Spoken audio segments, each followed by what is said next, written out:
Start admitting people.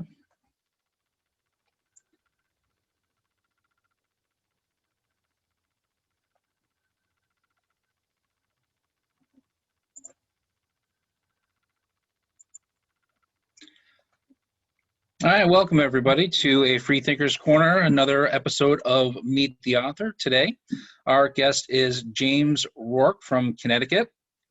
He's coming to you live from one of his classrooms, and he teaches history, psychology, philosophy at the Norwich Free Academy in Norwich, Connecticut. He's the author of The Eternal Struggle, Two Worlds, One War, the comic book curriculum, and From My Classroom to Yours, Reflections on Teaching. And his latest book is Out of the Basement. We have it here in store, and it's gotten some really good reviews. I just want to say one thing to the audience. Feel free to use the chat feature to ask your questions. If you do have a question, both here, and we're also on Facebook Live, so everybody on there as well. Feel free to send me a message with your question. For those on Zoom, I'm going to keep your audio and video off for now unless you have a question, and then I'll bring you up. And you can ask your question or comment directly to James. So without further ado, Mr. James Rourke. Thank you, Chris. And I'd like to thank you very much for having this opportunity to meet and speak with people interested in reading and in books. And hopefully I give them a little something to think about here and there along the way. And everyone who's here, both on Facebook and on Zoom, thanks for coming out. I deeply appreciate it. It's a tough thing when you're sitting in a pandemic trying to find a way to reach people. And it's so nice that we have the technology like this that we can still reach out and discuss our passion for writing and the passion for reading. So that's just fantastic. Now, as Chris said, my new book that's out is Out of the Basement. And just a gentle irony of life, I am sitting in my classroom, which happens to be in the basement of a building. So I am sitting in a basement bringing you out of the basement, although one has nothing to do with the other. My teaching career doesn't have too much to do with this book. It has to do more with a journey I tried to take a character and put them on. Now, I suppose I was being a little bit disingenuous when I said my teaching doesn't exactly flow into this book.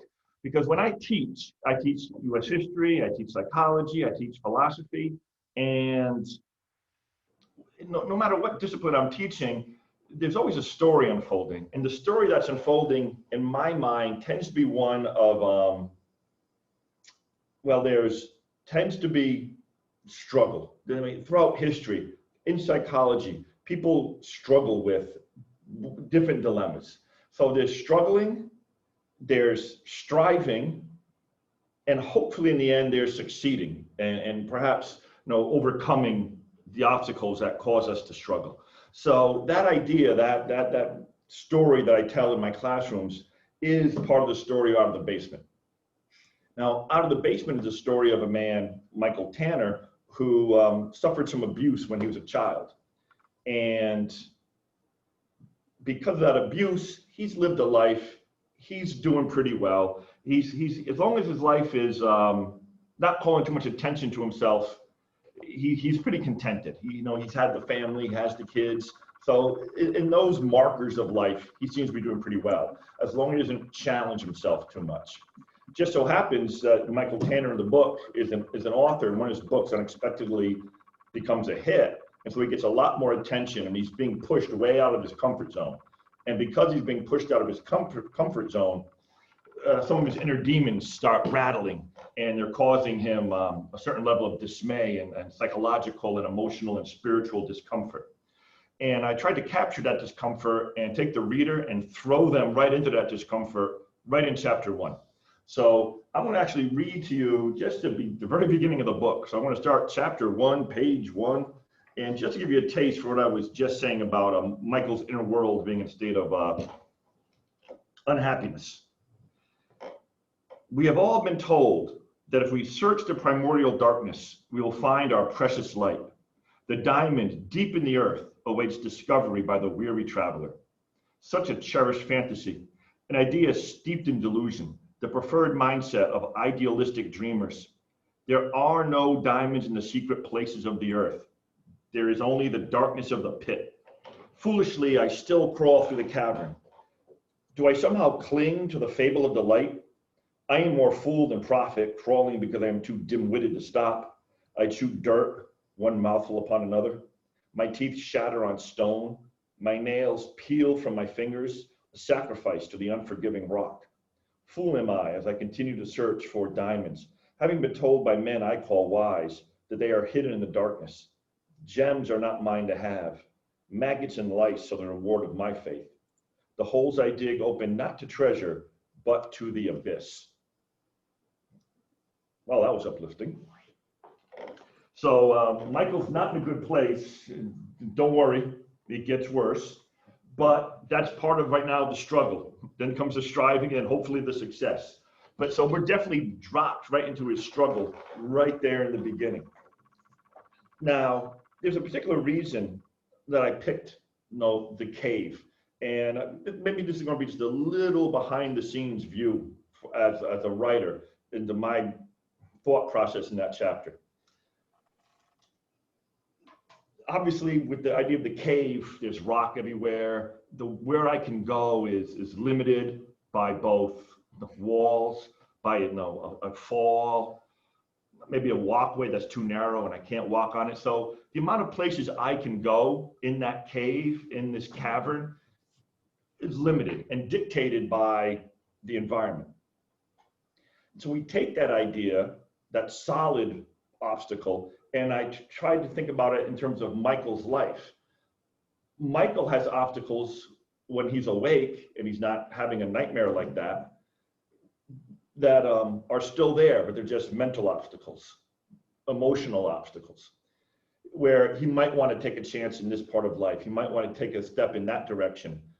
But just like there's a cave in his nightmare, in real life, there are caves, there's obstacles that people see and they are afraid to walk into, that someone else looking at that person would say, hey, just go for it. That's a great opportunity. You see opportunity. The character Michael Tanner sees obstacle and barrier. So he's definitely, his waking life is as much a cave as his sleeping life, just that no one else can see the cave when he's awake. Now, the cave is one metaphor in the book. There's another one that's important too, and it's still in chapter 1. And it has to do with this idea of a door.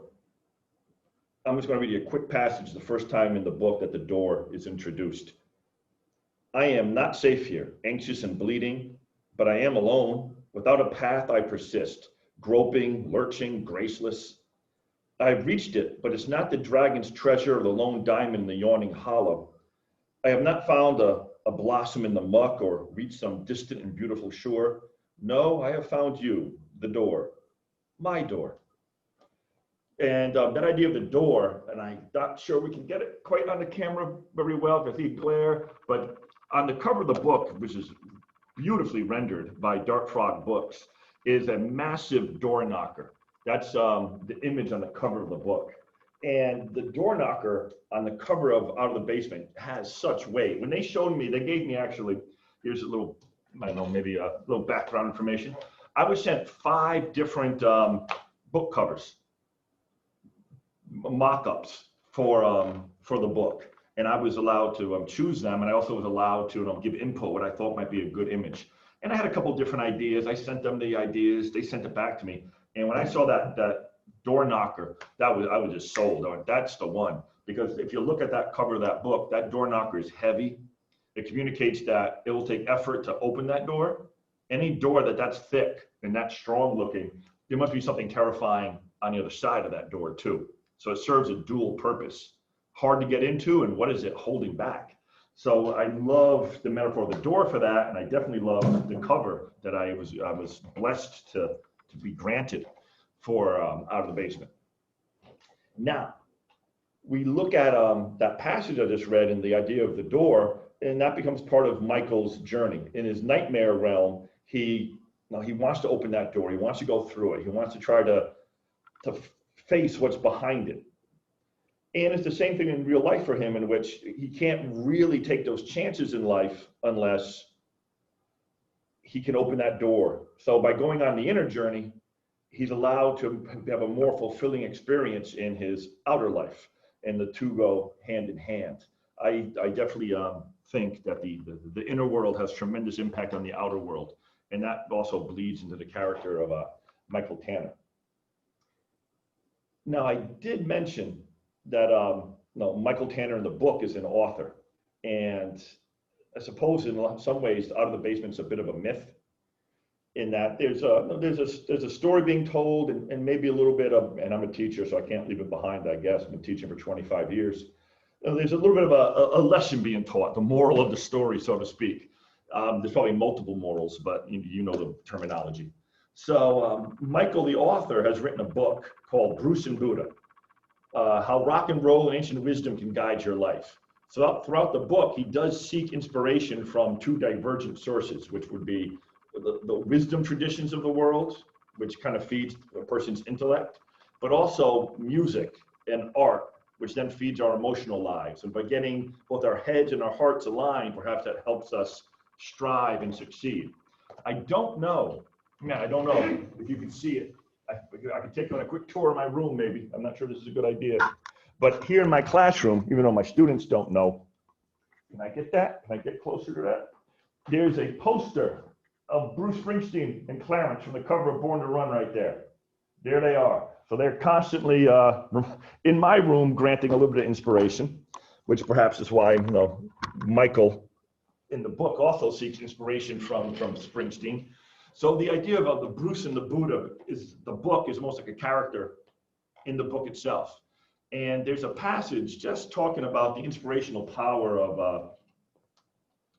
of music and of that type of, that part of our lives, the artistic part of our lives, that I would like to just quickly read you that passage as well. This is actually Michael talking about an experience he had while at a Bruce Springsteen concert. Is there anyone alive out there? The first time I heard Bruce Springsteen raise his battle cry question was in Boston during his reunion tour. He was a man in command of his message and had the full power of the legendary E Street Band behind him. I heard the question and cried out, yes, even though somewhere deep inside, I wasn't so sure. I wanted to be alive.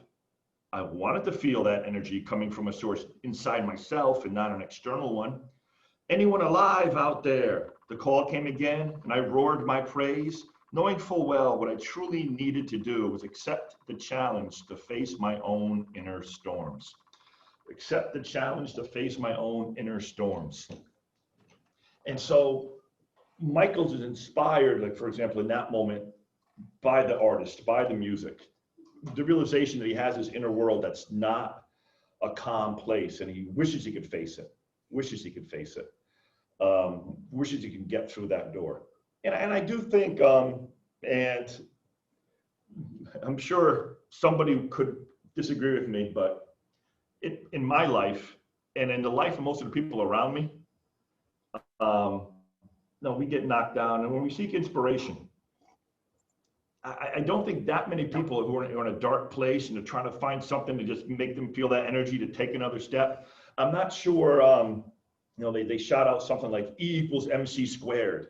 And that's what, gets the blood pumping and gets them going. Force equals mass times acceleration. And that just gets you going. A lot of times it's music, the line from a song, just the rhythm of a song, a line from a book or a movie that sometimes gives people that juice to go forward. But I watched a documentary because I'm a psychology teacher about the psychology of modern images. And one of the psychologists talks about the idea that he has patients that have told him that when they get down, they like this, the emblem, the Batman emblem actually inspires them because that character speaks to them. So sometimes it's that story, it's the myths that really can get people excited to take that next step forward. Now, Michael learns at a very young age about suffering because of the abuse he went through, but he also learns at a very young age about the power of music that helps inspire him. I'll give you a passage that speaks to that idea as well. So this is a passage in which Michael is home. He's the previous day, very bad events happened. He unexpectedly was given a gift of an album by a teacher, and so he comes home with the album, and this is just him now alone in his room as a very young boy. Michael sat in his room and quickly got the jazz album spinning. The horns moved him in ways he couldn't explain. The drumming, sometimes gentle and other times promising excitement, caused his head to bob and his feet to tap. The plucking of the bass strings touched the golden cord that runs through the human soul to heaven and back to connect to others. There was something magical in the rhythms he heard. A saxophone's lonely tale brought another round of tears to his eyes, even as he learned, alone in his room and lost in a bevy of confusing thoughts, that music has the power to speak to pain, which is why it also has the power to heal. So that's just a passage of a young Michael, using music at least to get him through another day. And maybe that's all we can hope for sometimes in the face of a traumatic event. And he just plodded forward from his childhood into adulthood, but he had never transcended that pain. He had never incorporated it into his life in such a way that it wasn't dictating his life to him. So the journey out of the basement, when we pick it up with Michael as an adult, is him trying to make a final push to leave some demons in the past where they can't quite hurt him so severely. So you have that door.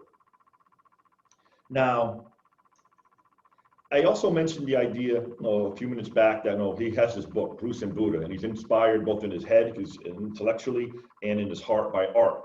So part of Michael's journey in the book is marked by nightmares. Now we get to see his inner world through these rather mythological and vivid nightmares that he has. Chapter 1 is the nightmare, and then he has 3 more dispersed throughout the book. I would like to give you not so much a reading from one of the nightmares, but actually a reading of him waking up. He just had a pretty intense one. He just had a rather intense nightmare, and so he's awake now, but a little discombobulated. So let me just give you a quick taste of that feeling. A scream escaped from Michael as he shot up in his bed. Garbage? Waste?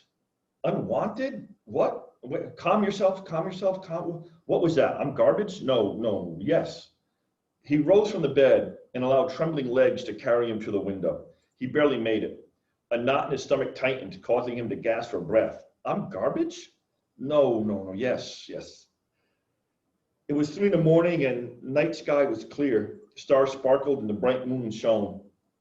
It should have been a beautiful sight, but Michael noticed it not at all. Sleep was done, beauty was dead, and the nightmare loomed. A grim specter haunted the room. I'm garbage? No, yes, I am. A lone tear fell and rolled over Sarah's name. He descended to the floor and cried alone, a moonbeam his only companion. Garbage? With his waning energy, he tossed his cell phone aside. Where it landed was of no consequence. All that mattered was that he, at the very least, could protect Sarah's name from his pain. I did drop down. I did not read that all the way through. So basically, he wakes up from the nightmare. He's very upset. He's feeling tremendous angst. He grabs his cell phone. The tears coming down. He doesn't want to cry on his friend Sarah's name, which was the last name that was on his cell phone. He just tosses it aside. So he's awake, he's unhappy, but I want to focus just quickly, and this is not something, this is a little behind the scenes for you, a little writer's behind the scenes. I don't know if it enhances the reading, but you can enjoy the passage or feel the passage without knowing what I'm about to tell you, but it's a little behind the scenes. I wrote, he descended to the floor and cried alone, a moonbeam his only companion. Now, excuse me. Sorry.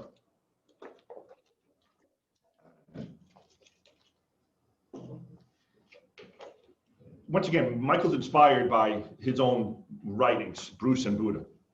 The moonbeam is his only companion. So hopefully you can picture he's on the floor, he's upset from this nightmare, and a moonbeam is shining in. For me as the writer, I was trying to encapsulate, number one, sadness, isolation. He's miserable. So I think that's done. But unbeknownst to Michael, and therefore a little bit unbeknownst to the reader as well, in Buddhism, the moon is sometimes used as a symbol of the Buddhist presence. And the moonbeam, the moonbeam can be a symbol of the Buddhist teachings, his Dharma. So while he's sitting there saying, I'm alone, on some level as a writer, I'm also putting him in a situation where you think you're alone, but you have 2,000 years of learning and wisdom pouring through the window that's available to you. It's right there. You just can't see it because you've tricked yourself, as so many people do, into thinking you're alone and isolated when help is actually around us all the time. So I tried to capture it that way. Also, I took the moonbeam idea and I expanded outwards. If you have a copy of Out of the Basement, you'll notice that before certain chapters, there's epigraphs. Some of the epigraphs are passages from ancient history, from Buddhist text. Some are from Taoistic texts. Some are more modern. Joseph Campbell is used as one of the epigraphs. Frederick Douglass is used for an epigraph. So you have historic figures, you have modern writers, you have ancient wisdom. So on some level, that moonbeam coming down isn't just the Buddhist Dharma for me as a writer. It's supposed to be the encapsulation of just wisdom of the ages coming in for that's available to Michael to be of assistance or at least be of support to him. He just doesn't see it in that moment. So Michael is left in an unhappy, isolated state that you hope he can move through as the story progresses.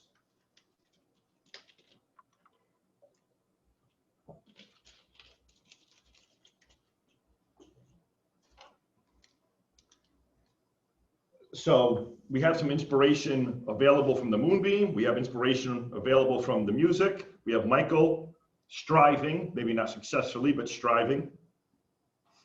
And that will bring us to the last passage I'm going to read to you, which will be, once again, Michael is having a dream. And the dream, this time, he's in front of the door, but he can't open it, but he really wanted to. He's putting in forth effort. So he wakes up, and this is now the first glimpse of him in his waking moments after this nightmare. Michael woke up, both of his arms reaching above his chest like he was bench pressing air. He gasped for breath. Okay, what the fuck? Okay, I was at the door, ready to open it. Why couldn't I? He stood up and paced the room. Because I was asleep? I need to do it now, awake, fully aware of what I'm doing. Excuse me. Drawing a deep breath and then another, Michael sat on the floor. The time had come. The door had to be opened, come what may. So there's a passage where Michael has come to grips with the idea that he has to open the door, but it can't be in a dream. He has to consciously step into those memories. He has to consciously make the effort to seek healing. And so he's going to open the metaphoric door in a meditative state.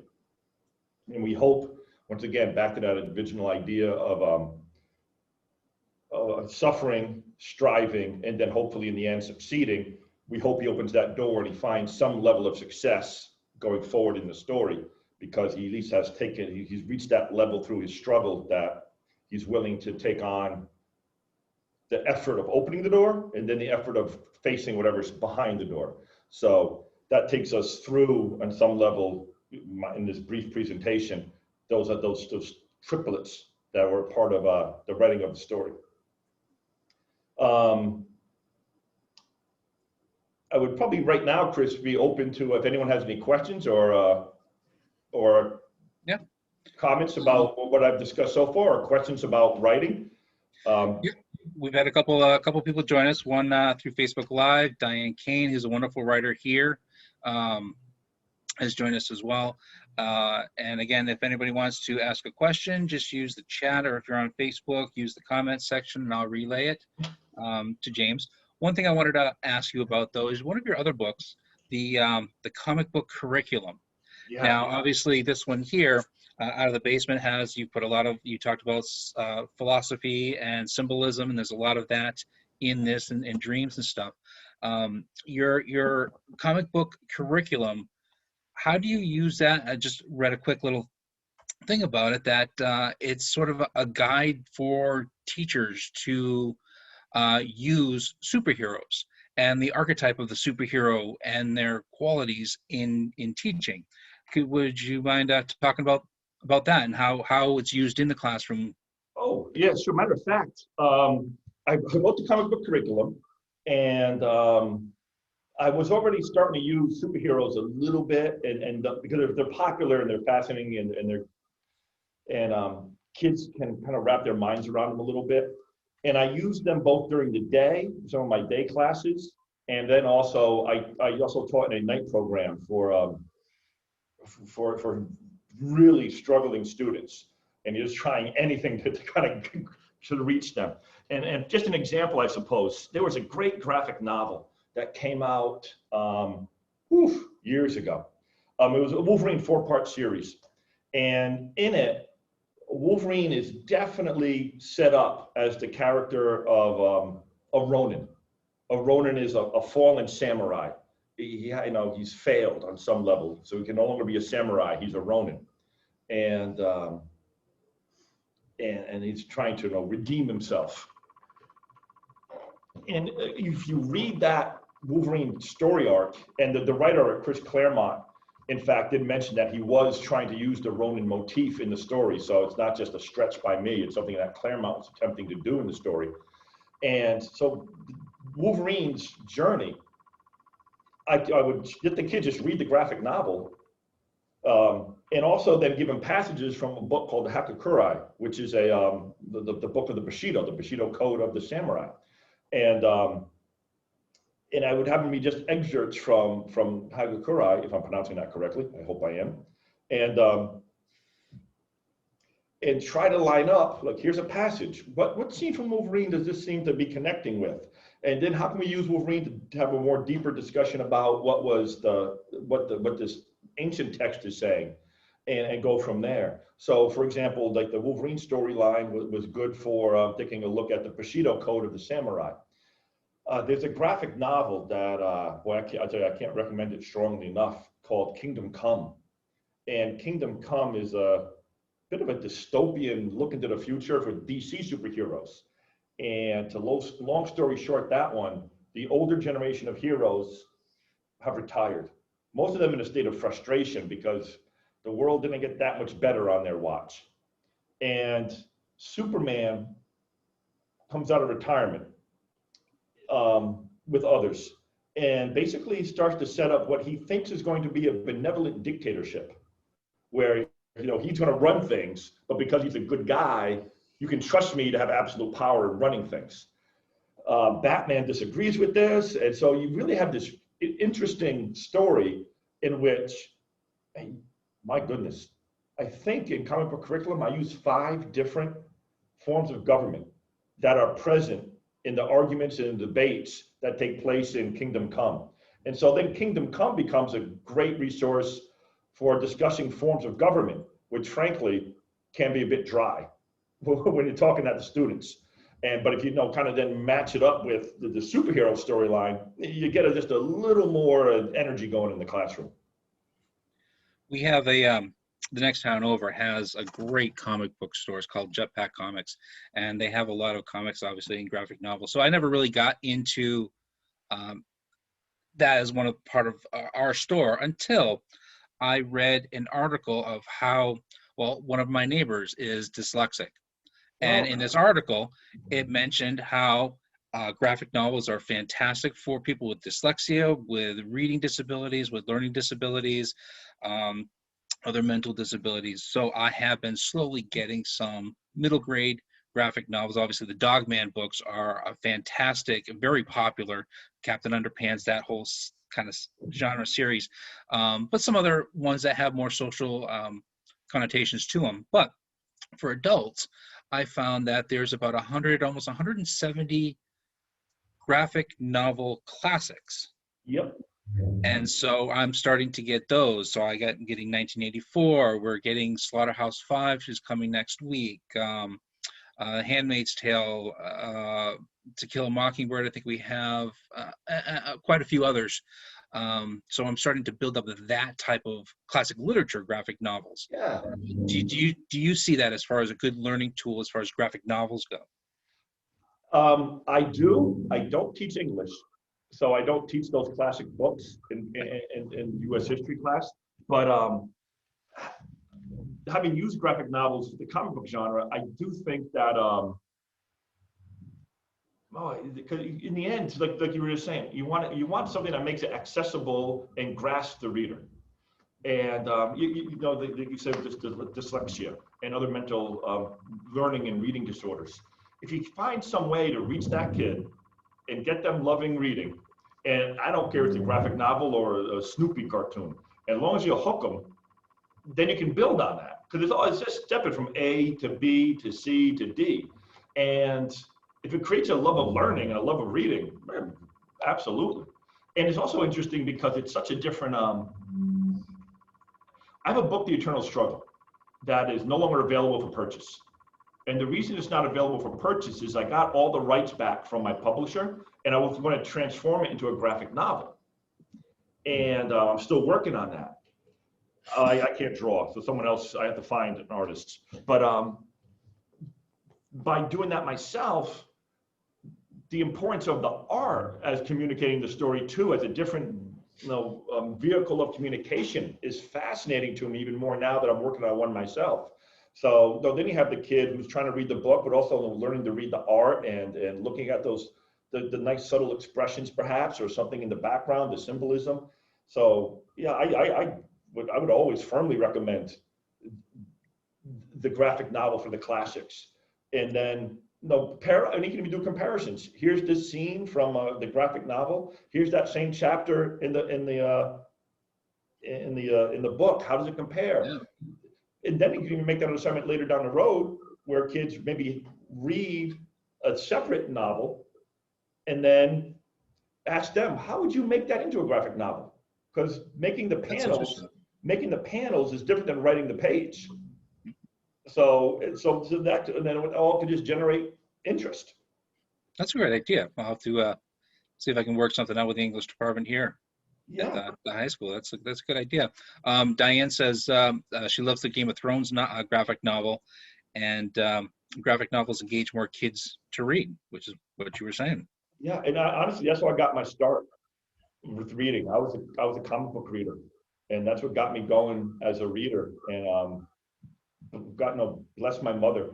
My grandmother would buy me comic books, and my mother wasn't convinced they were any good. Say, why are you buying him this garbage? And I guess I didn't know this until a few years ago. My mother evidently went into my room and took some of the comic books out. And this was back in the 70s. And comic books were written at a little higher level in the 70s than they are now.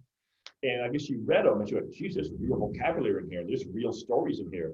And so because she read a couple, she was told that it was okay for grandma to buy me them. And that just got me reading.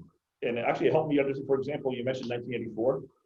I can remember getting 1984 in high school, and I'm reading it going, I'm not sure what the hell I'm reading. I get it, this is bad, but 1984 is not really written for a 15-year-old. Mm-hmm. So I'm a little baffled, but then I started thinking about it, and I went, you know what, Dr. Doom from the Fantastic Four, if you ran a society, this is what it would look like. So as I read it, I started thinking about those comic book characters, and it helped me make sense of 1984 a little bit for myself. So yeah, I'm a big supporter of using graphic novels and comics to help that process. And there was a great show, The Big Bang Theory, that was on for a long time. And when you were talking about your mother finding the comic books in your room and reading them, it reminded me of a scene from one of the episodes where the three women characters, when the guys were out, they were going to some convention or something, and so yeah, and so they went to the comic store to find out what was so great about these comics, why were they so interested in them? And so they brought a couple home, and then they started arguing about Thor's hammer. And, well, it's magical this, could they do this with that? And then the guys come home and can hear them through the doorway, and they're like flabbergasted because they can actually start to see, and they're arguing about the different characters and things like that. So that kind of reminded me of that. Absolutely. So what, where did you, let's go back a little bit about where did you go to school to learn philosophy and psychology, or how did you become a teacher in psychology and philosophy? Chris, I'm sorry. Can you repeat that question? Diane just put a chat, and the message came up on my entire screen. Oh, yeah. And it was such an interesting thought that she said, George R.R. Martin, he had the same type of story about his mother. Did you see that? Yeah. Yeah. So I was reading that, so I didn't hear your question, but there we go. Me and George R.R. Martin, he's just much bigger than me. So the question, Diane, do you have a question? Did you want to? Saying that when I read the graphic novels of Game of Thrones, that's George R.R. Martin was saying that the reason he was so into it is because when he was younger, his mother let him read the comic books where other mothers were saying it wasn't right, don't read them. And it was what brought him to, what he is writing today. So I think that the comic books are so important. Yeah, no, and it's fantastic. I gotta be honest. I just bought the first book of the Game of Thrones novels. I did watch the HBO series first, and now I want to read the book. I didn't even realize there was a graphic novel version of it. So now I'm fascinated to pick that up too. Yeah, me too. See how that goes. Yeah. So what? So back to the psychology. Where did you go to school for psychology? Did you go initially for that and then get into teaching, or did you go to school for teaching and then decided on psychology for? I went to Southern Connecticut State University, and I was there as a history major, and I always kind of figured I would go into teaching. That seemed like something that it made sense to me. I also played basketball, and I wanted to coach basketball, so I know I needed a job that would open up the afternoons to be coaching, and teaching obviously fulfills that. So history, which I enjoyed, made sense. Teach history and then coach in the afternoon, and that makes sense. And that's what I eventually became. But while I'm at Southern, I take a psych class, which makes sense. You're going to work with people, so take a couple psych classes. In my head, that was perfect sense. So I take this psych class, and I loved it. Wow, that was just fascinating. And so then I took a second psych class and a third psych class, and I almost switched majors from history to psychology to take that as a field. And I didn't do that, but I took enough psychology courses that I could have declared a minor in psychology, but I never did because it was, superfluous to anything. As far as I cared, I was taking these classes. I loved the classes. I felt like it was enhancing my understanding of people, which also enhanced my understanding of historic figures. You let me view them with my imagination as more complete, rounded people too, which I enjoyed. The psychology helped me in that way. And so I graduated and became a teacher, but that psychology background was always there. I've even considered going back to school to get credentials to do that, but I never have. So it's always been a part of what I do. And then, boy, years ago, a woman who taught intro to psych at NFA retired, and I got to start teaching introduction to psychology, and I've pretty much been teaching psychology ever since, which has been great. So now I get to research psychology, not only to enhance my teaching, but also just to enhance my understanding of it. And it flows in everything I teach. I'm looking at the upper corner of the screen right now. I see Andre Matos, who I believe is a former student of mine from quite a few years ago. And I don't know if Andre remembers much that went on in my class, or if it's the same Andre for that matter, what do I know? But most of my students kind of start to pick up when they're in my US history class that there's psychology thrown in throughout the year because I think it's important. You don't want to look at historic figures as cardboard cutouts. That makes it rather dull.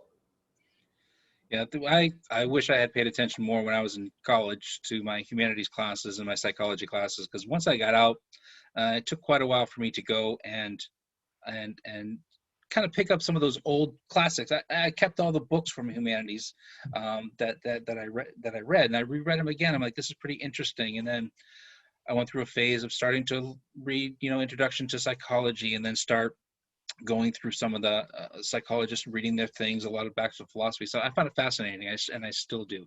Who are your favorite or most influential philosophers and psychologists from time? Like you mentioned, Joseph Campbell. He's one of my all-time favorites to read, and all his the Hero with a Thousand Faces and all those.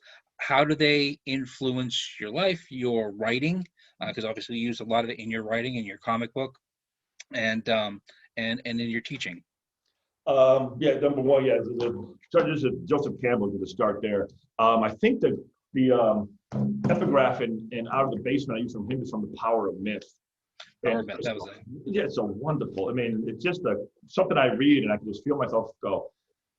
It literally is the hairs on my arm stand up type of thing. Like he saw this picture of how everything fits together, and he articulates it in a paragraph in a way that I just couldn't. I'm like, my God, genius. So that's nice to walk in the mind of a genius sometimes too. But if I go on the psychology side, I mean, I'm clearly someone. It's sometimes hard to study yourself, so to speak.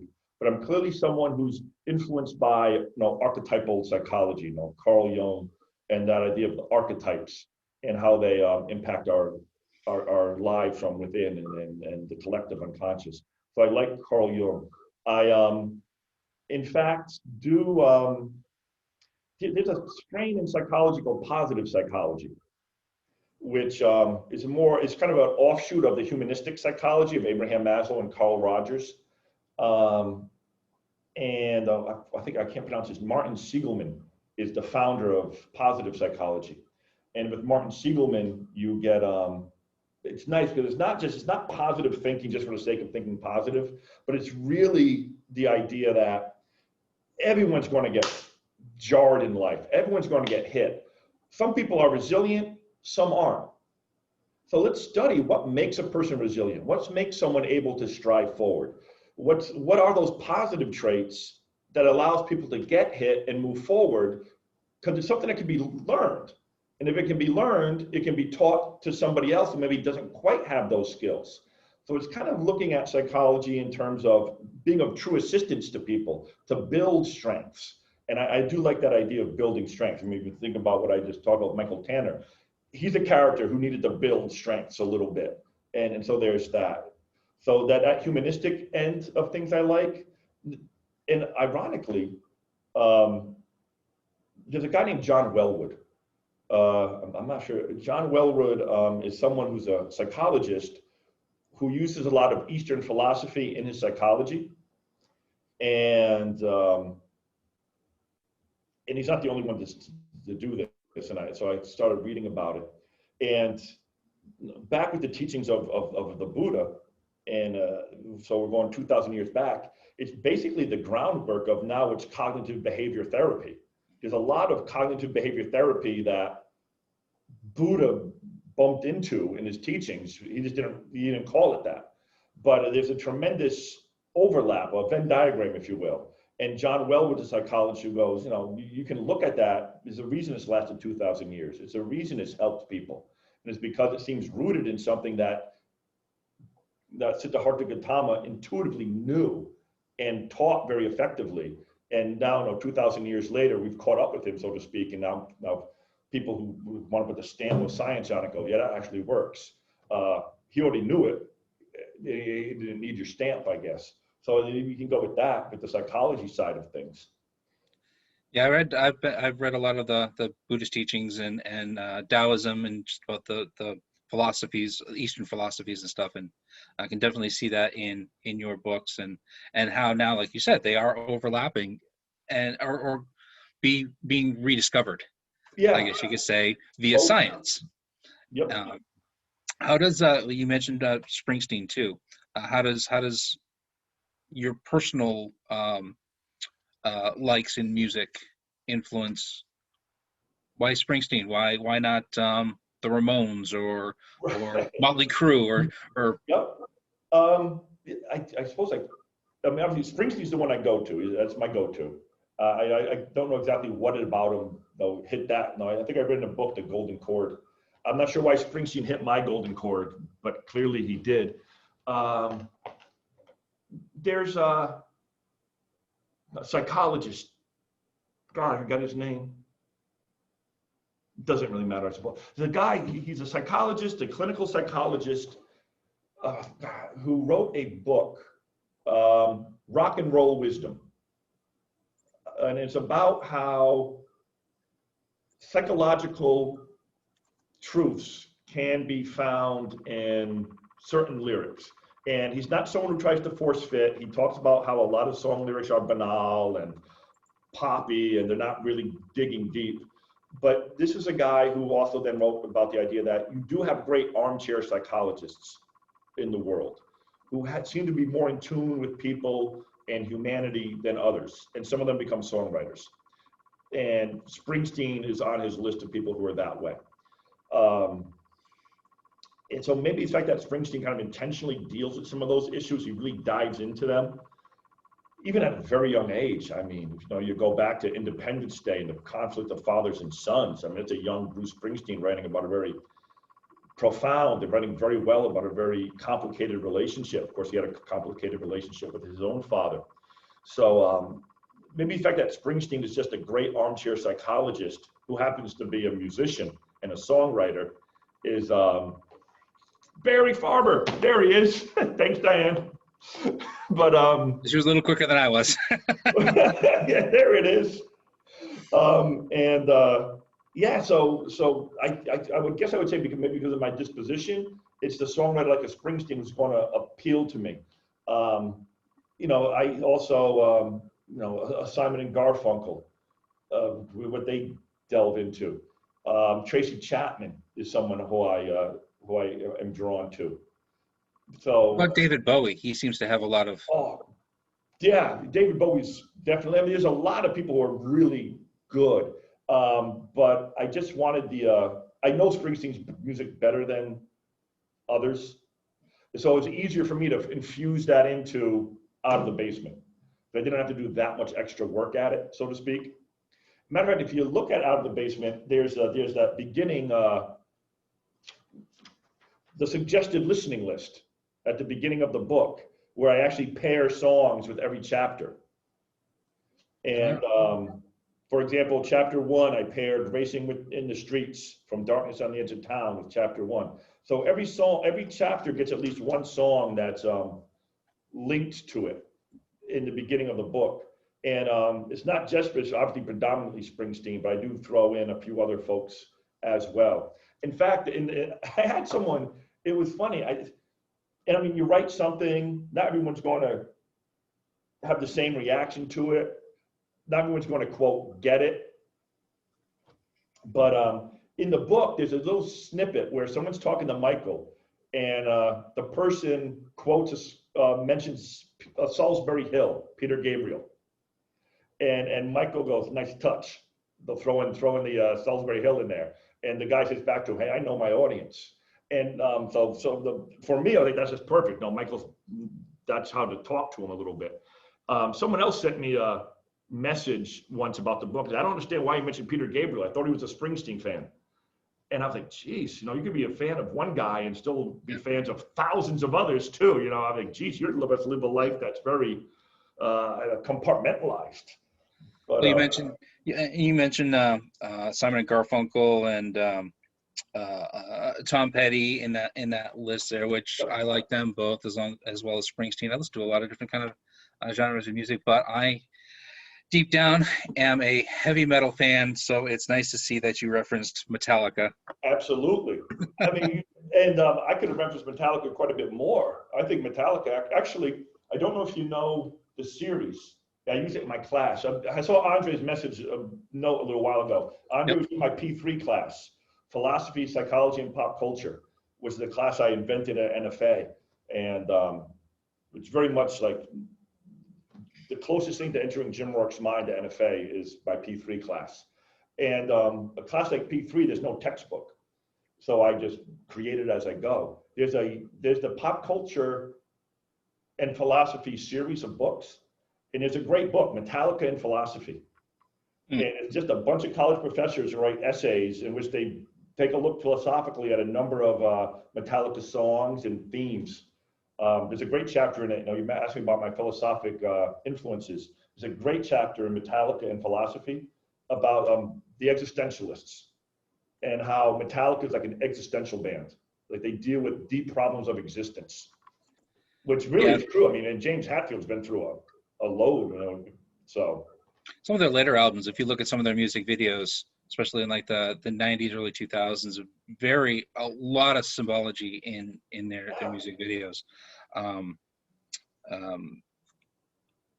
was going to go somewhere else with this, but I don't remember. But you mentioned, my daughter took I think it was my daughter or my son at Dover High. They have a pop culture class. They do. Or at least a section in good. One of the classes. I think maybe it was the English class or something, but there is at least a pop culture section. And I, as she was telling me, or he was telling me what they did in the class and what they were talking about, I'm like, wow, I wish I could take that class myself. It was just so interesting. So you mentioned that dream scene with the moon and the moonbeam. Do you use a lot of well, you mentioned Carl Jung too, and I was trying to think of him along with Joseph Campbell, that I've read a lot of him as well, and dream interpretation. What are your feelings on the whole dream interpretation and psychology? Is there something to that? Oh, yeah, I definitely, it's funny you mentioned that. I think my students just submitted on Friday a PowerPoint project on dream interpretation. And I actually used a chapter from Out of the Basement Forum. That way I knew it pretty well. So I gave them one of the nightmares from Out of the Basement, and I gave them information about dream interpretation. And specifically what I gave them was the idea of the latent content and the manifest content of a dream. Manifest content being what happened in the dream. I had a dream last night and a car hit a tree and I was injured. That's all just the latent content. That's the stuff you tell people. Manifest content then is, what does that communicate? What's being symbolized there? They had a number of sources to look on, and one of them was Carl Jung. And Carl Jung had a couple of things he said about dreams. And one of them was saying that dreams are meaningful, but they're meaningful to the individual. So you got to be really careful if you go asking someone, what does this dream mean? And they say, oh, it means this. He tended to think there might be some overarching symbols that mean things, but then it's a very personal dream to you. Why were those symbols called upon by you? What was going on there? And he also mentions that in dreams, they don't tell you an answer. They don't tell you an answer. They just give you a vision of some turmoil that's probably in the unconscious mind, since he's a psychoanalytic, so he's big into the unconscious mind. So your unconscious mind is feeling something, some turmoil. It's manifested into this nightmare. The nightmare had all these images, but it doesn't give you a solution. You have to try to figure out, based on your life and being honest with yourself in that inner journey, what do these images mean? And I think that's important to note, that you don't know for sure what it is. It was great.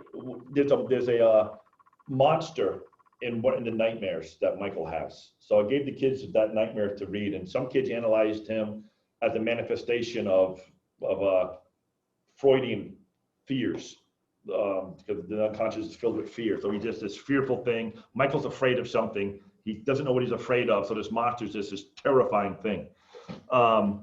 Because of the actions the monster takes in the dream, Another kid interpreted it as Michael has a deep fear. Like the one kid said, it's just fear. So he kind of stopped it there. Another student said, because of the things that the monster did, Michael has a fear of loss. And the monsters, because of what the monster did in the dream, I'm trying not to like wreck the story here. It communicated a fear of loss to that Michael has a deep sense of anxiety, he's afraid of losing things. And the monster destroying things is a manifestation of that fear. So those are all like legitimate starting points for a conversation. But I do think dreams, because they come from us, are trying to communicate something to us. So I'm not dismissive of dreams. I always warn my students though of one thing, which is don't force meaning into the meaningless. Meaning, sometimes you have a dream, it's just a cute little dream because you went to bed in a mood. Sometimes you have a dream about a zombie because you watched The Walking Dead before bed. And that's it. There's nothing big going on here. You're not afraid of a creeping doom. You're freaked out because of the movie you watch. So no, you don't have to put too much into it, but if something, especially if it recurs, and that was something that Jung also talked about. If dreams and images recur to you and they come up again and again with the same images, now you're really going, okay, why is this one coming back again and again and again? So there's that. I also find that with me personally, the ones that I really pay attention to and kind of start working and figuring out whatever, are the ones that you still remember. First of all, are very, very vivid. You're there.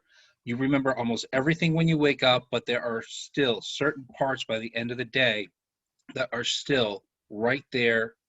And remember, I'm like, okay, I need to listen to this. Let's see if I can figure out, Yeah. What's my body, my mind is trying to, or subconscious is trying to tell me. Yeah, and it's not just the end of the day. I bet everybody here, if we went around the horn, so to speak, could probably like recount a dream they had even years ago that they still remember. Those vivid ones can stick for an undetermined amount of time. Yep. Yeah. So let's talk about your teaching and your writing, sort of a chicken and egg.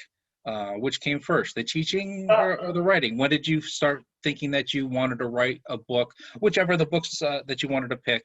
Which was your first book? First of all, which was your first book? My first book. My first book was, well, I'm trying to remember, there's this particular order that things happened. The first book that got published was From My Classroom to Yours. I had written that, in fact, and because I went through a bout of teacher burnout. About my 6th or 7th year, I was pretty much done with teaching, and I was I was done for various reasons. And I was sitting at home one night, and I went, Jesus, God, I used to really love this. I really liked it. And so if I'm going to leave, and I actually got my real estate license and was starting to work on building a real estate client list. So I had taken steps, I had taken the courses, I had a real estate license. I was really angling my departure. And I hit pause and went, I used to like this. If I'm going to leave, I got to figure out more than just, I'm unhappy. There's got to be, what's going on? So I started writing in a journal, about teaching and my thoughts on teaching and why I'm looking to get out and what's going on. And by the time I got done journaling for numerous nights in a row, I stayed in teaching. I kind of rekindled my love for teaching by writing about it. And then I was trying to get the Eternal Struggle published. That was not finding any traction anywhere. And I was talking at the time, I had an agent, and I'm talking to my agent, and I'm frustrated. And he just said to me, do you have anything else that you could maybe, give us something else to try? And I mentioned to him, hey, I got this, these notes, I got this teacher burnout book. Maybe I can put that into a book proposal and we can get some traction with that. And so we put that out there, and Rowman and Littlefield picked it up. So they published it. Unfortunately, they priced it like a textbook. So I don't know why anyone would buy it, which I think is profoundly overpriced, but they textbooked it. And so that came out. And then that's the only that's got the juices flowing even more. And then I wrote comic book curriculum. The Eternal Struggle got picked up. I wrote 4 other manuscripts that are currently unpublished. before writing Out of the Basement. And I actually have another manuscript, the fifth one, that I hope to push into the world post-COVID after Out of the Basement gets a legitimate push over the next year and a half or so. Damn, that sounded like a long-winded answer. No. So let's talk about your writing process. So let's start with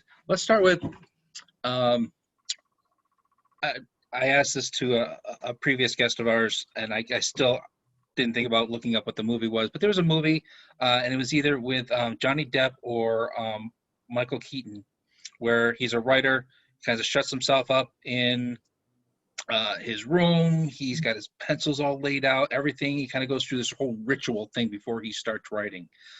Before you start writing, do you have some sort of ritual or thing, or does it just sort of? There's definitely no set ritual.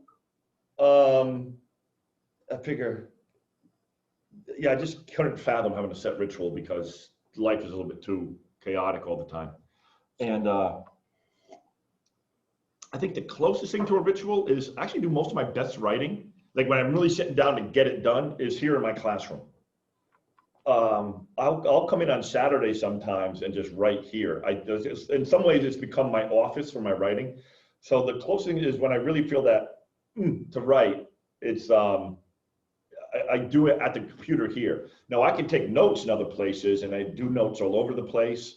I always carry, I don't have my wallet near me, but I always have receipts in my wallet, because you never know when an idea is going to hit you, and you start jotting down thoughts, and then sometimes you just lay them out and just see what the heck you're looking at here. I do enjoy the fact in recent years, I've come into great friendships with creative people. A photographer, a musician, and an artist who draws. And we'll sit down and just have creative conversations. What's your latest project? What are you working on? Where's that coming from? And the idea of being around other creative type people is great. So we meet about at least once every 6 weeks, even with COVID, to just touch base with each other in the artistic endeavors. So that's nice. I'm actually, I don't want to say I'm struggling. With fiction, usually, I can't start really writing until the ending comes to me.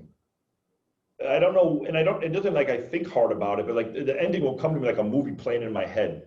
And I'll see this climactic scene. I go, oh, that's where the story's going. And then there comes a building up to that climactic scene. And in all of the fiction, both published and unpublished, that climactic scene has not changed much. Like it comes to me, and it's almost set in I don't want to say it's set in stone, but it's definitely a clear marker of where the story's going. And I don't know what that process, why that happens, but it always felt necessary to me. So I'm a little bit thrown right now because I'm working on a new work of fiction, and I have no idea what the ending is. But I'm actually a couple of chapters into it, and that's normally not the case. Matter of fact, it's never been the case. So that's fun.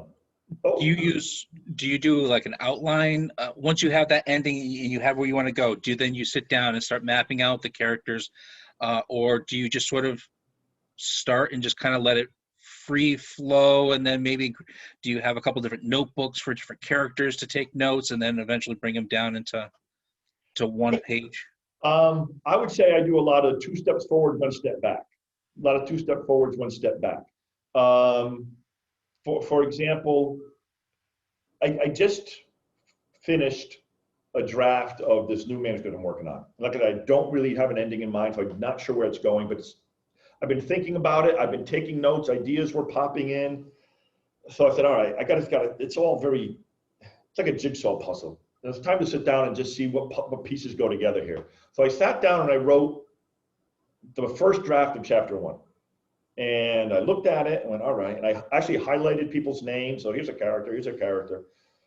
And I didn't really, it's a first draft. You're not in love with it. You're just going, I got to get something on a page. So I look at it and then I go, all right, who is this guy? And then I go back and do the touching base with them. Once I touch base with them, then I start writing the outline actually. Say, all right, so this is where this seems to be going. And then I'll write up into where that outline comes to, go back and edit those next couple of chapters and get to know them again, and then go forward. So there's a lot of going forward, then going back, and then outlining forward once I get into the rhythm of it. So, but I need to kind of see what's on the page first before I go forward again. Do you write it out? Do you use a computer most of the time? Is it kind of a combination of the two? Combination of the two. Notes, I think notes, that's all in pen. I'll write ideas when I'm someplace in pen. Then I'll go forward and I'll type something up.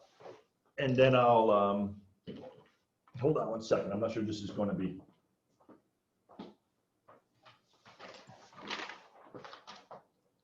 No, so then I'll write something up and print it. Like here's a chapter 1 of the new book. I don't know if we can see this. And you can see I highlighted some things. I read through it a couple times. And then there's a bunch of notes that I took for chapter 1. And then I go back and redo chapter 1 again to get it solid. Because I like to have chapter 1, 2, and 3 like real solid. Because that then helps create that vision going forward, the outline going forward. And then you can pour into more of the journey. But I do need that solid base in the beginning. I usually need that tent pole at the end. I just don't have the tent pole right now. It's really weird, but that's okay. Have you ever been in the middle of teaching and something, whatever the subject is or the person is that you're talking about, and all of a sudden just had that light bulb hit and say, this would be great in the book, and have had that idea and incorporated that in the... Absolutely. Yeah, especially with the philosophy and pop culture class, and you're talking about a story, and you're talking about some person's journey in the story and how that lines up maybe with some philosophic or psychological concept. And so you're having that discussion with the students, and I'm going, oh my God, this is Michael. I need to, and I just try to remember that's going on in my head, and then I incorporate it later. But it happened. My next door neighbor here in the school is a guy named Jeff Joyce. Jeff wants to finish a book desperately. He just hasn't been able to, but he wants to, and we talk about that process. And we both talk all the time about how we both get a lot of good juice, so to speak, out of our classes, out of teaching. So definitely. So you have that thought, and you're right in the middle of finishing. You finish what you're saying to your students. Have you ever said, okay, now I would like you to write a 10-page essay on what we were just talking about, and then you go and sit down and start writing down your notes or start...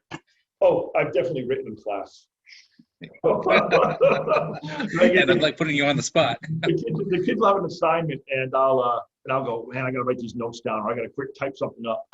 I actually have a folder. I haven't used it in a little bit, but I have a folder. I call it crap with no home, where you write something and you're not quite sure where it goes. So I put in the crap with no home, and eventually everything that goes in that folder eventually finds a home.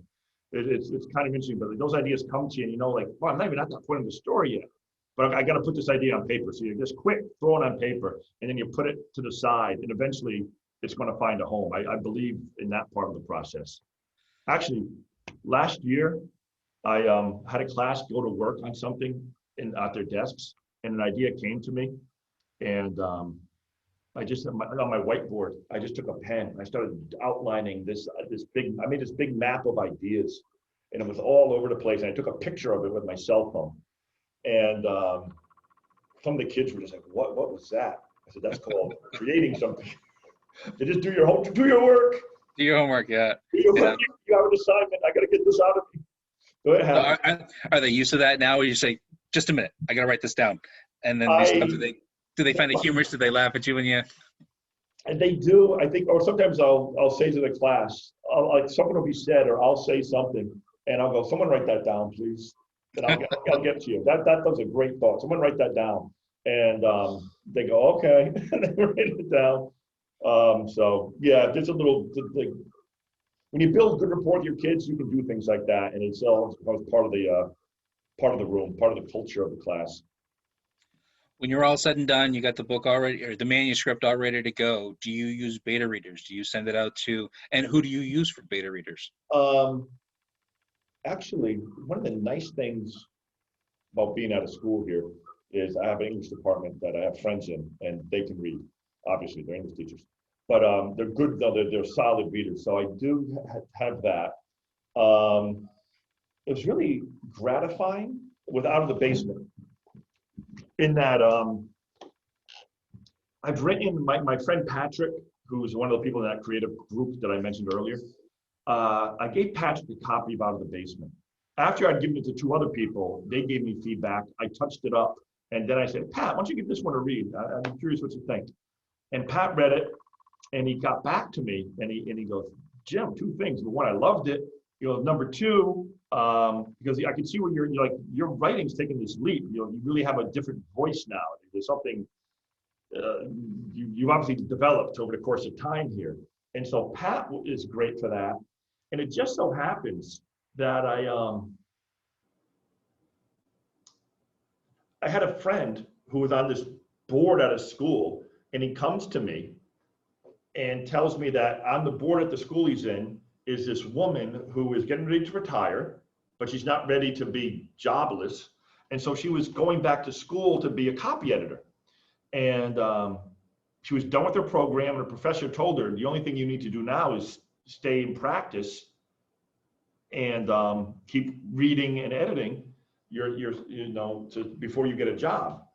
And so he put me in touch with her, and she became both a beta reader, but also an editor for Out of the Basement. She put it through 3 rounds of professional editing before I even went to Dart Frog.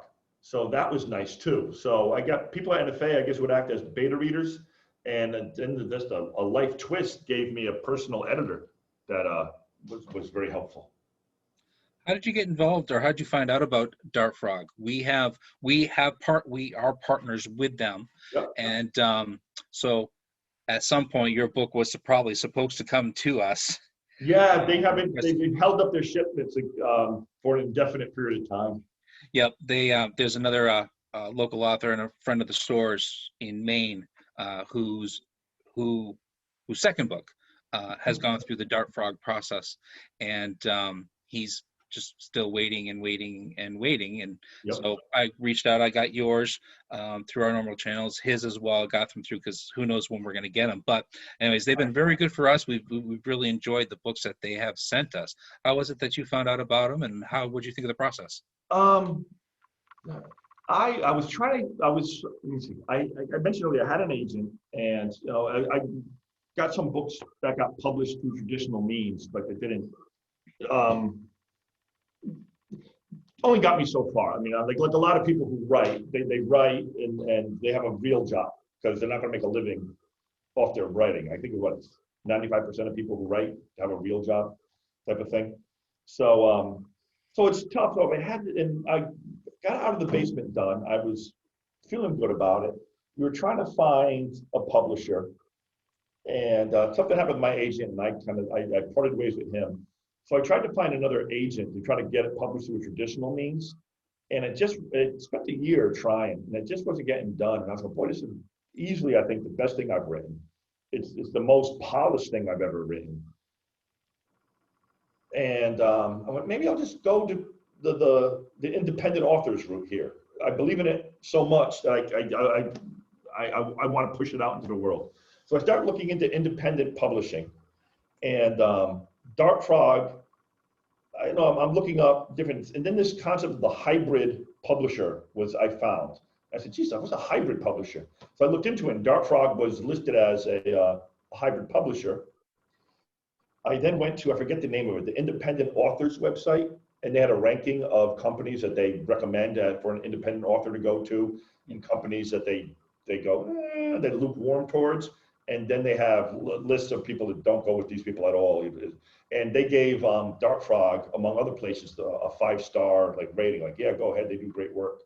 And they give you what you ask for and more. And I said, oh, that's good. So I looked into Dart Frog and a couple of other things. And I just like what Dart Frog, how they presented their model. You have to send your manuscript in. They have to accept it. Because they're the hybrid, you have to put an investment into some different things to help you along the way. I loved the fact that they had that partnership with independent bookstores. That was very unique. No one else had that. I said, geez, that's just great because it gives you a contact kind of built in to do events like this. So I very much liked that aspect of them, and sent them the manuscript. They liked it. They accepted me. Actually, one thing I loved about them too was they offered, I think it was like 5, I'll call them tutoring sessions, 5 one-hour tutoring sessions on marketing and internet. So they kind of taught you a little bit about marketing, which I know nothing about really, even with the other books that came out. I'm not a marketer, I'm a teacher. That's just my training, I guess. You know, you don't market your class so much. Kids take it, they show up, you teach them. You know, you're not doing much salesmanship. So I love the fact that they offered that. They offered the editing. So even though it was well edited before, they still went through an editing process as well. And I tell you, every time I've reached out to them with any type of question, I mean, they've been there. They're great to work with. In terms of what they said they would do for me, and then what they've done above and beyond is very clear to me. So they really are a partner with the author, is how it feels to me, and that's a good feeling. I hope my book Stone Souls, which I'm done with, I actually sent that to Gordon over at Dark Frog, and he said he liked it. He goes, geez, yeah, we would take that one too. That's fantastic.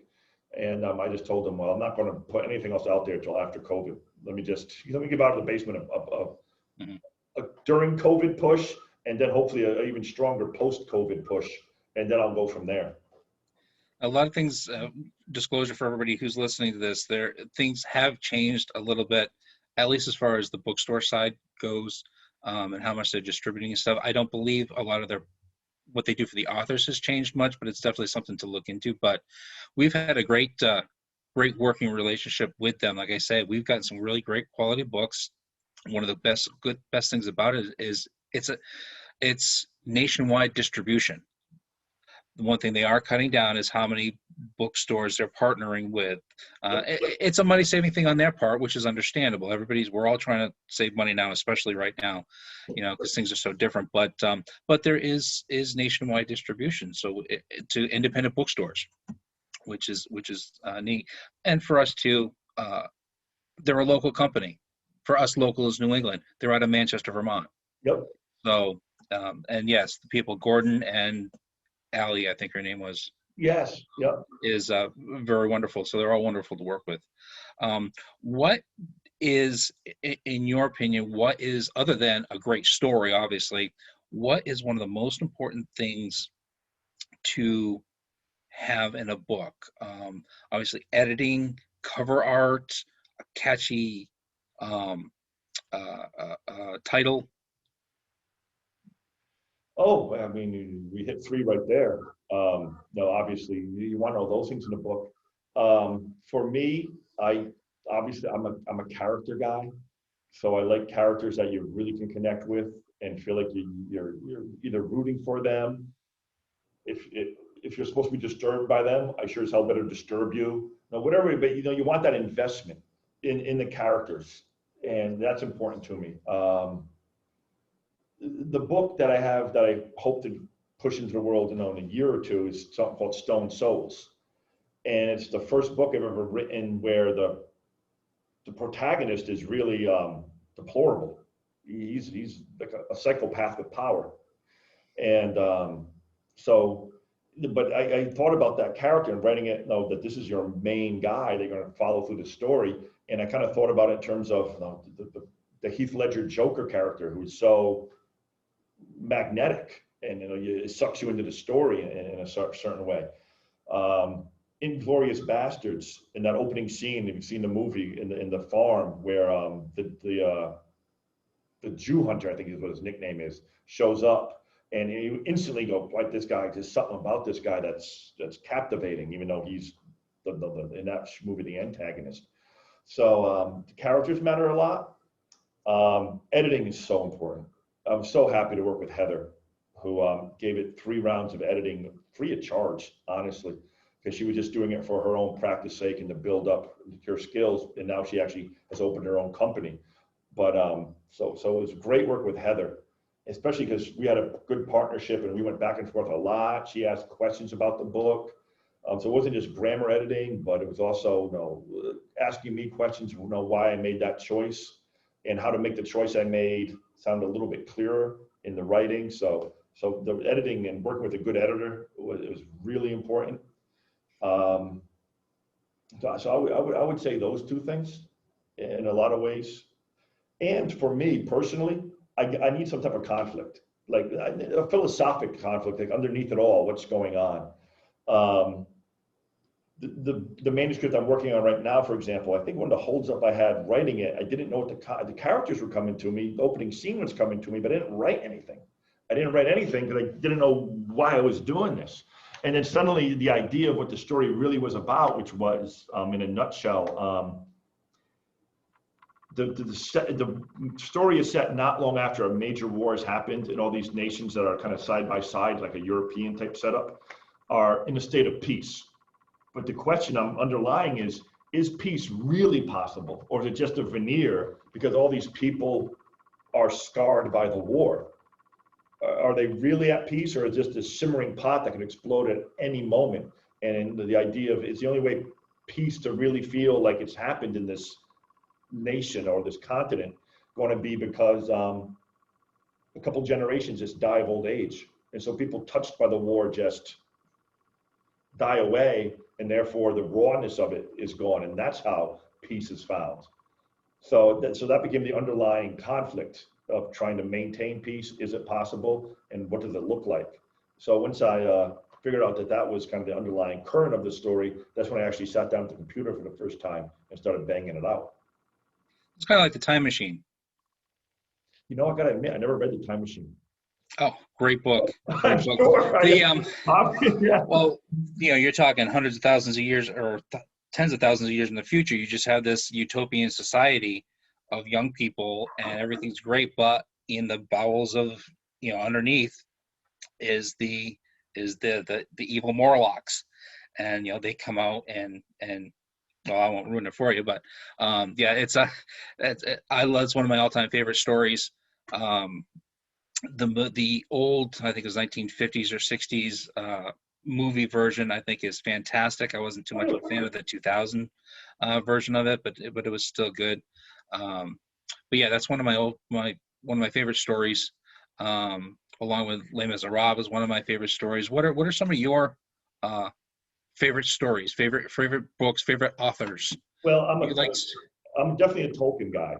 So I know I've read all of his stuff. And in fact, what I'm working on right now is my first work of fantasy. And I'm so cognizant of my admiration of Tolkien that I've never written fantasy. I don't want to look like a ripoff. So there'll be no elves in this. There'll be no dwarves. I'm not going to have the Lost King. So I got to not have those motifs, because I'll end up just writing Jim Rourke's version of Lord of the Rings. And no one wants to read that. So Tolkien is there. I got to say, I went back and I reread about a decade ago. I reread George Orwell. Now I reread 1984. I reread Animal Farm with adult eyes, and I just went, Jesus, boy. No, thank you for showing me this when I was in high school, but now it makes so much more sense and adds so much more meaning. Both those books. So I'm definitely a fan of Orwell. I'm a big fan of Greek myths and Norse myths. So I'm not sure who the author would be, but I love Norse mythology in particular. I was a fan of Norse mythology before I was a fan of Thor comics, to be honest. And when I found out that there was a superhero Thor based on Norse mythology as a kid, I just about lost my mind. And I started a long run of collecting Thor comics. So Norse mythology and Greek mythology became a bit of a home base for me in that regard. There's a philosopher, Jacob Needleman, whose work I really like. And I like reading Needleman's work. So he's nonfiction, but he's still a pretty prolific writer. So I do like Needleman's work, and I use his quite a bit. When I'm thinking about some of the conflicts that I present, there's just a little Jacob Needleman in some of my characters. That's good. That's a good list for you. What are you reading right now? What am I reading right now? Kids' papers. I started reading The Road at the end of summer, and I was enjoying it. And then school started and trying to teach this hybrid model and trying to plan for the hybrid teaching. And I'm sitting here, God, I'm only like 50 pages from the end of the road, and I haven't picked the book back up again because I just haven't had time I haven't forced myself to do that. So I'm hoping to finish that book off relatively soon. And then I do want to read the first of the Game of Thrones books. So that's sitting there waiting to be read too. One of our Facebook followers, or watchers, is asking, Tom Kane, he's asking, what do you think of Neil Gaiman? Oh my God, Neil Gaiman. Yeah, that's your answer. Oh my God, Neil Gaiman. I think that sums it up. Oh, wow. Yeah, American Gods. That's a great story. So I love that. And his work in graphic novels, Sandman, I think. That's a Neil Gaiman. I think Sandman's a Neil Gaiman one. And that's brilliant. So, yeah, Neil Gaiman's good stuff. Absolutely. Do you have a guilty pleasure read? So, for example, I had a customer come in and she reads, sort of the philosophy and New Age type stuff, but she heard about, and I just lost the name of it. But anyways, it's sort of a more of a summertime beach read. It was Mexican Gothic, and which I thought was a great book. And she goes, I heard about this, and this is just something I just normally don't read, but I want to read it. Sort of a guilty pleasure type thing. Yeah. No, I don't think I have that in my reading, but I definitely turn to some brain candy for sometimes. Like if I want brain candy, I don't even want to work hard enough to read it. I just want to have it presented to me on a screen. And and then there's plenty of that type of stuff that's out there. It's funny, sometimes it's my kids that'll get me like watching something. I don't know if it's a guilty pleasure. Let me see. I watched, I've had kids that went from 23 down to 12. So it was a lot of fun with the 23 and my 21-year-old when they were younger. We watched Avatar together, Nickelodeon show. Yeah.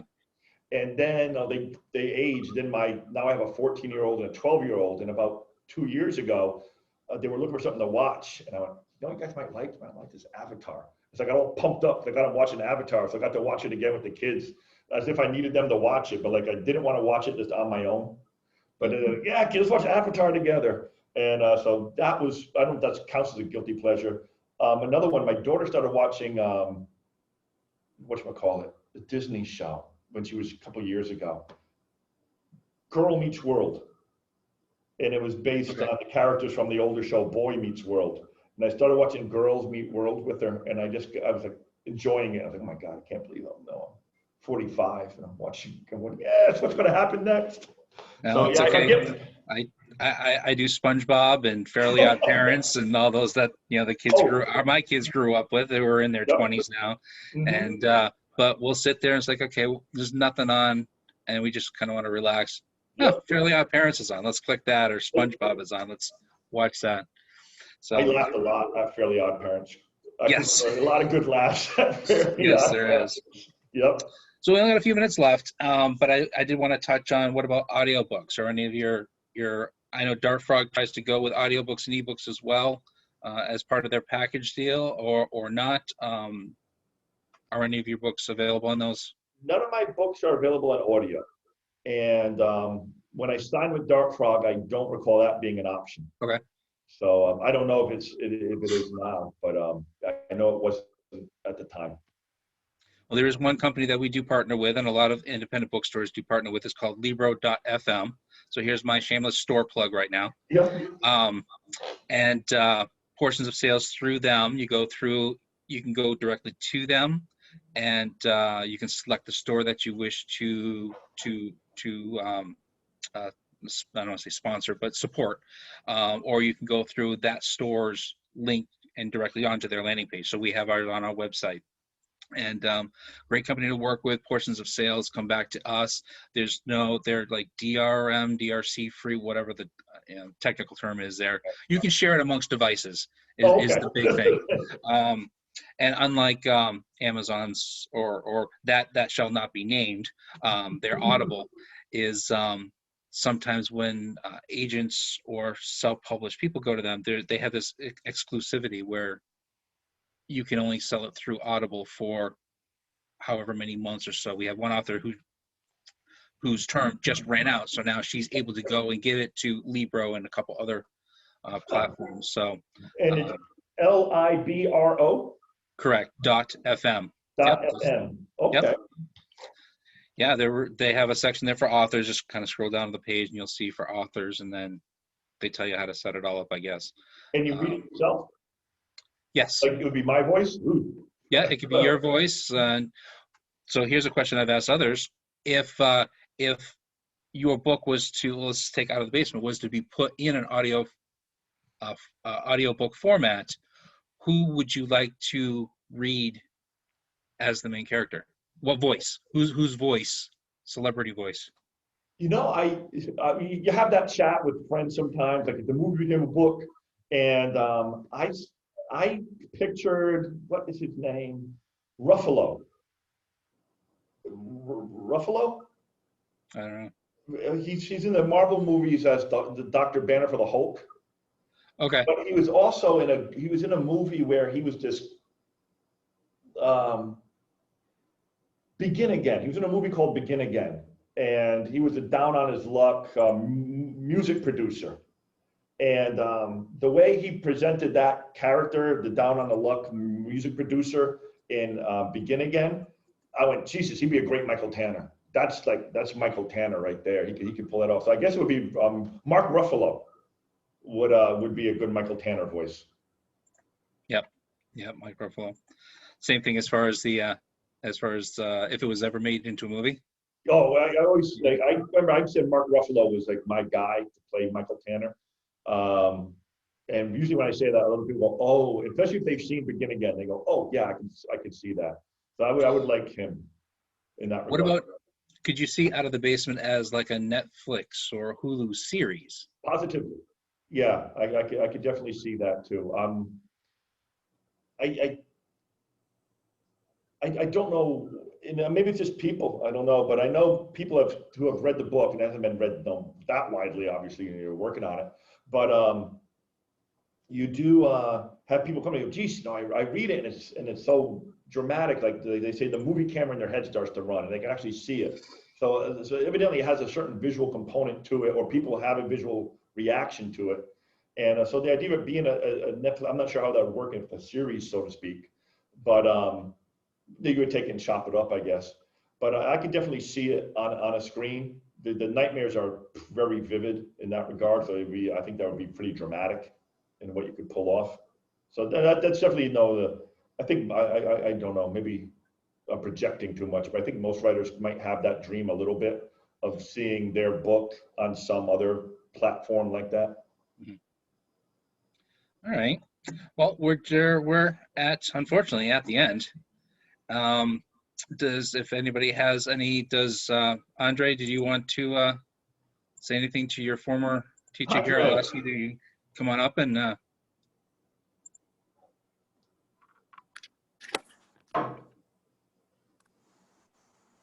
we go. Welcome, Andre.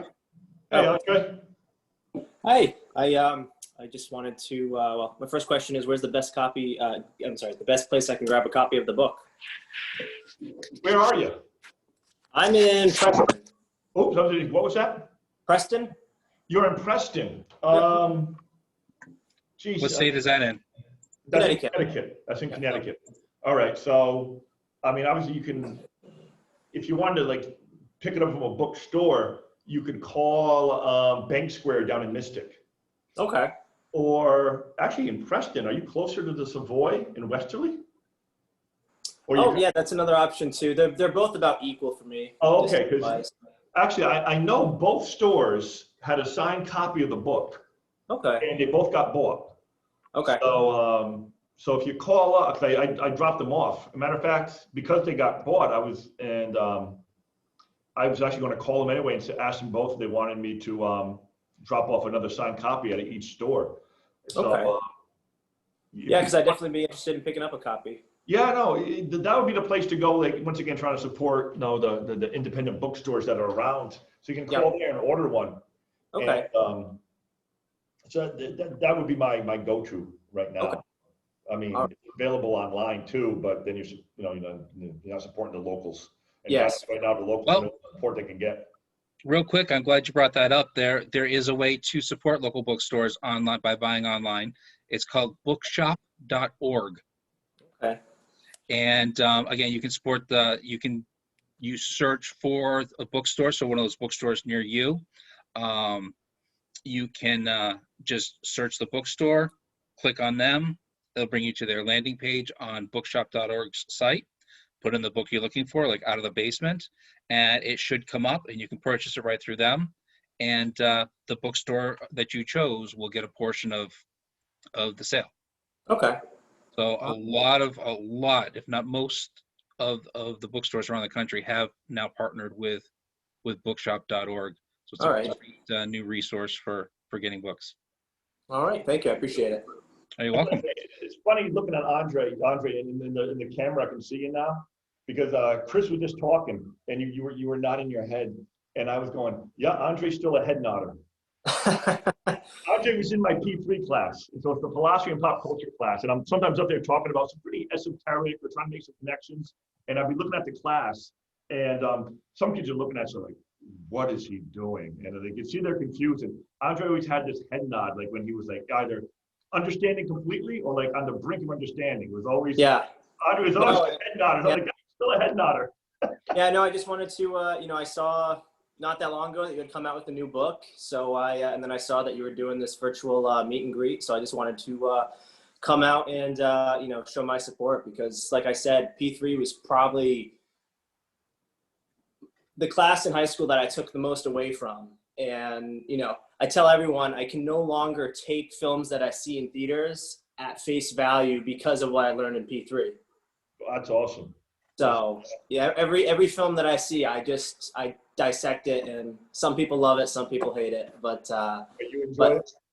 But yeah, I loved the class, and like I said, you've still been an influence on me to this day. Well, thank you very much. It's that's music to teachers' ears right there. You're welcome. All right, well, thank you, Andre. Thank you, Tom on Facebook, Claire on Facebook, Jed, and Diane here as well. Thank you, Facebook. We appreciate everybody. Again, Out of the Basement. Pick it up at your local bookstore, bookshop.org.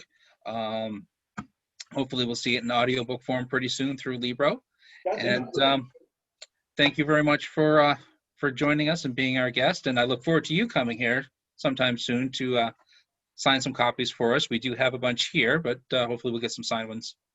Yeah, Have you come and sign them. And my schedule and see when I can get up there. Hopefully the next couple of weeks. yeah, we're closed Monday and Tuesday, so anything outside of that, 10 to 5 is when we're open. So yeah, just let me know when you can make it up here, and I'll make sure that I'm here. All right, sounds like a plan.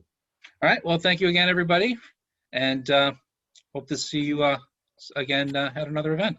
All right. Thanks, Chris. That was great. You're welcome.